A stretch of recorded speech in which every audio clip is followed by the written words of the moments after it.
అంటే ఇప్పుడు బీఆర్ఎస్ నుంచి కాంగ్రెస్కి మారుతున్నారు దానం నాగేంద్ర అని చెప్పి అంటున్నారు. సో ఆయన రాజీనామా కూడా చేశారు అని చెప్పి అంటున్నారు. దాని గురించి మీరు ఏం మాట్లాడతారు? రాజీనామా చేసినా నాగన్న వస్తాడు, ఈ ఏరియాకు గెలుస్తాడు తప్పనిసరిగా.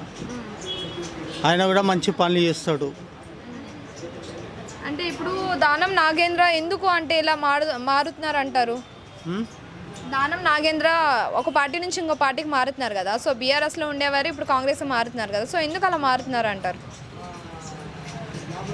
వాళ్ళకి ఏదైనా లాభమా మారితే? ఏమమ్మా ఇక వాళ్ళు తెలియదు కదా మనకు. సో ముందు అంటే ఇప్పుడు వరకు 2023లో చూసుకున్నట్టయితే దానం నాగేంద్ర గారే వచ్చారు బీఆర్ఎస్ నుంచి. సో ఆయన చేసిన అభివృద్ధి ఏంటంటారు? అభివృద్ధి ఏమైనా చేశారా? స్కూళ్ళు కానీ కాలేజీలు కానీ?